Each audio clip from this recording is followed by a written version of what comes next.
All right, welcome back to WMAC Now with your host, Chuck Stevenson.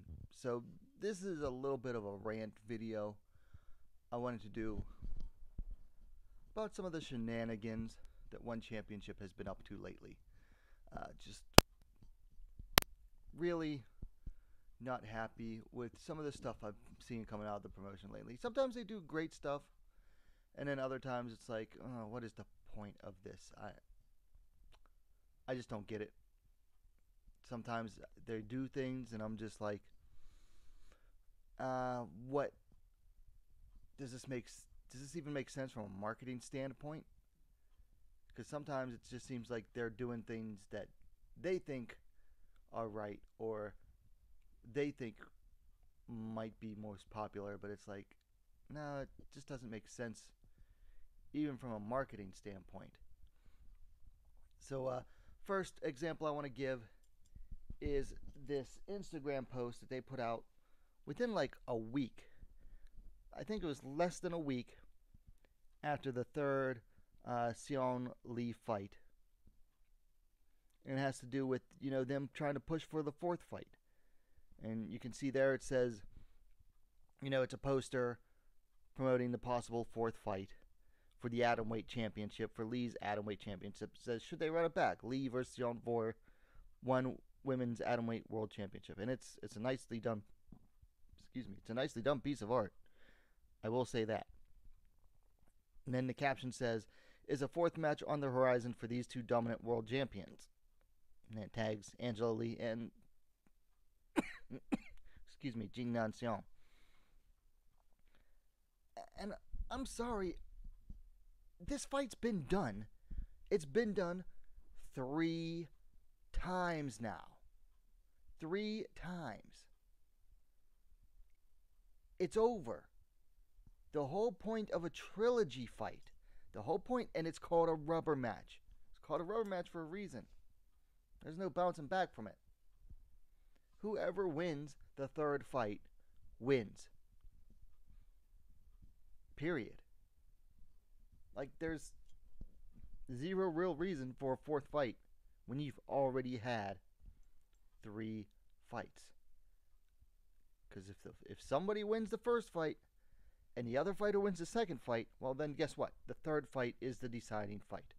There's no need for a fourth fight. Because then what? What if fighter B wins the fourth fight? So now it's 2-2, and then what? You go to a fifth fight? It just seems like this is going to be a never-ending pattern with one championship. Like, they're just constantly going to try to push these two against each other. And hey, I enjoyed all 3 of the fights. They were awesome fights. But at a certain point, you've got to move on. And after the trilogy fight decides the winner, guess what? That's the time to move on. And it's not as if it was such a close fight where it was a split decision. No, all 3 judges saw it for Jingnan. So it's not as if it was even that controversial. The only people that are mad about it is Angela Lee, probably her family, and her rabid fanboys that don't deal in reality on a daily basis. They're the only ones calling for a fourth fight, really. And you might have 1 or 2 people that are like, Jingnan deserves his fourth fight to fight for Angela's title again. It's like, no. What Jingnan deserves, what she truly deserves, is a promotion that will build a division around her title, which she practically has nothing right now. There's almost nobody left at the 125 pounds division in one championship right now. And she deserves a division around her. And frankly, that one championship has failed to build a division at 125 pounds. Statistically, the most populous of the women's divisions. That just spells failure on one championship's part. I mean, that is just really sad that they can't build a division around her, or they just won't. And if it's won't, well, then they don't deserve Jingnan as a champion and their fighter, frankly. And another thing, it just seems like as long as they're having Lee and Xiong fight against each other, it's like Angela doesn't have to defend against anybody in her own division. Moving on to the next screen, we've got Sahi Ham, who I think she's ranked number 2 right now in the rankings, but she's the rightful number 1 contender right now. And who's she fighting? Unranked fighter Xiong-Lee, and that goes down at One Championship 163, I believe, in November, next month. Why is the number 2 fighter fighting someone unranked when she should be fighting for the belt? And the whole time we were hearing, oh, Ham wasn't ready to fight for the title. Ham was injured, Ham was injured, Ham was injured. And yet she's fighting, what, less than 2 months after Lee versus Xiong? So she must not have been that injured that badly. Sounds like One Championship was just making up excuses to not have that title fight in order to allow Angela to go up and capture her second title to build her into, oh, she's the superstar Angela Lee, blah, blah, blah, blah, blah.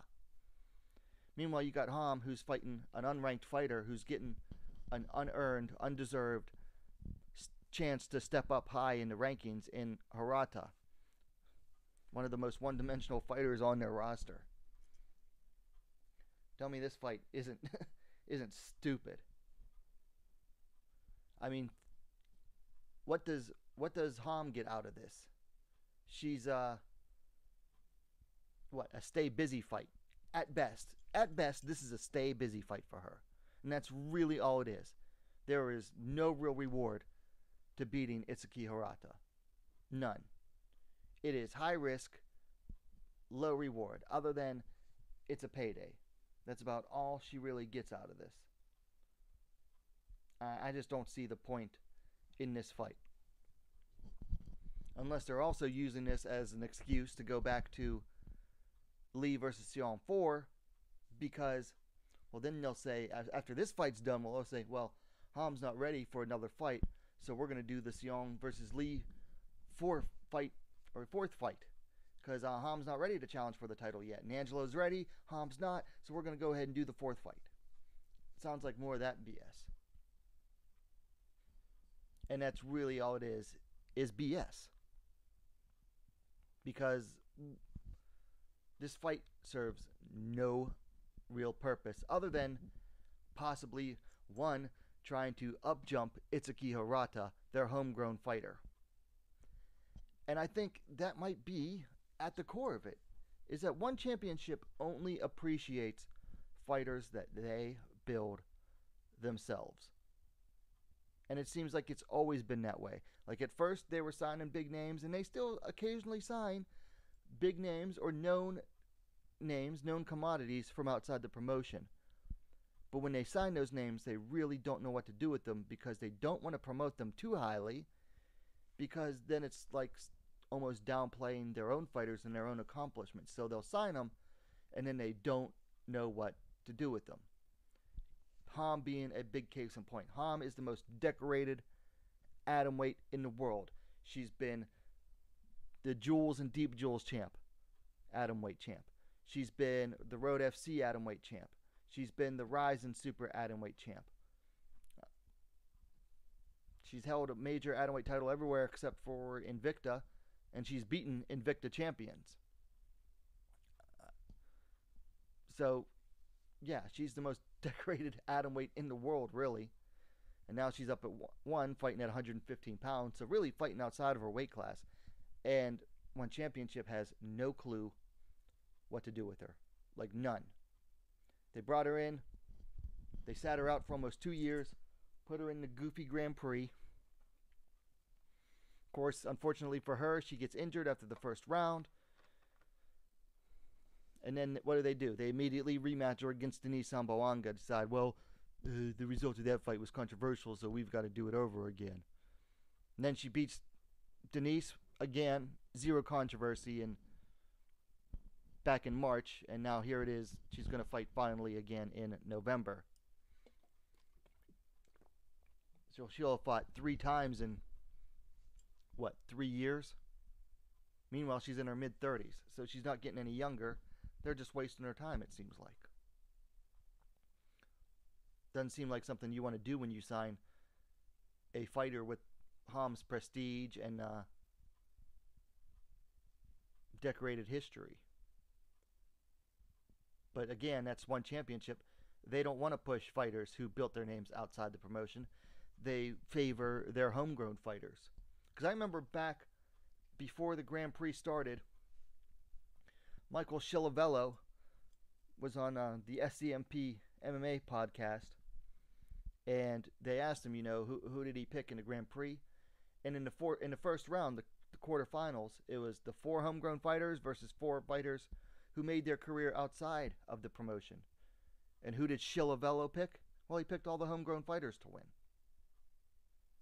So no surprise there. So yeah, they just don't seem to know what they want to do when it comes to some of these high-level signings that they pick. Speaking of high-level signings, Xiong-Lee. They have her fighting Stamp in a mixed rules bout in January. 1 round Muay Thai, one round MMA, 1 round Muay Thai, 1 round MMA. What a pointless fight this is. What an absolutely pointless fight this is. And it's all to keep, it seems like, again, it's all to keep Xiong-Lee away from, the current champions in one. Because Xiong-Lee is the most decorated striker, female striker, in one championship right now, probably. And she certainly has the most accomplished record, over 100 wins at this point. But they don't know what to do with her. They don't. They've been just feeding her these fighters. And it's like they bring them in, they fight Anissa, and then you don't see them again.